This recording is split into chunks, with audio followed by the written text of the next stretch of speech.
মিশিগানের Detroit public স্কুলে শিক্ষার্থীদের উপস্থিতি বাড়াতে চালু হয়েছে অভিনব কর্মসূচি পারফেক্ট অ্যাটেন্ডেন্স ফেস।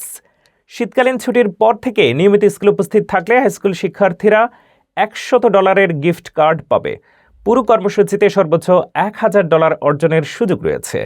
বিস্তারিত জানুন রিপোর্টে। যুক্তরাষ্ট্রের মিশিগানের স্কুলগুলোতে শিক্ষার্থীর উপস্থিতির জন্য নেওয়া হয়েছে অভিনব পন্থা। রাজ্যের Detroit public schools community district টানা দ্বিতীয় বছরের মতো স্কুলে শিক্ষার্থী উপস্থিতি উৎসাহমূলক কর্মসূচি চালু করছে। এই কর্মসূচির আওতায় হাই স্কুল শিক্ষার্থীরা প্রতিদিন স্কুলে উপস্থিত থাকলে গিফট কার্ড পাওয়ার সুযোগ পাবে। পারফেক্ট অ্যাটেন্ডেন্স পেজ নামের এই কর্মসূচি শুরু হবে শীতকালীন ছুটির পর সোমবার 5 জানুয়ারি থেকে শুক্রবার 9 জানুয়ারি পর্যন্ত। এই 5 দিনের মধ্যে যারা প্রতিদিন স্কুলে উপস্থিত থাকবে তারা $100 একটি গিফট কার্ড অর্জন করতে পারবে। এই 5 দিনের শতভাগ উপস্থিতি চক্রটি ডিস্ট্রিক্ট কর্তৃপক্ষ চালু রাখবে 20 মার্চ 2026 পর্যন্ত।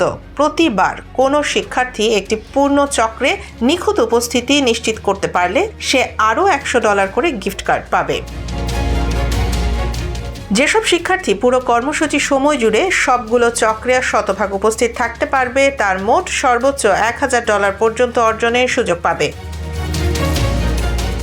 ডিস্ট্রিক্ট কর্মকর্তারা জানিয়েছেন, এই উদ্যোগের লক্ষ্য হল শিক্ষার্থীদের নিয়মিত স্কুলে উপস্থিত থাকতে উৎসাহিত করা এবং তাদের শিক্ষার সঙ্গে সম্পৃক্ততা বাড়ানো।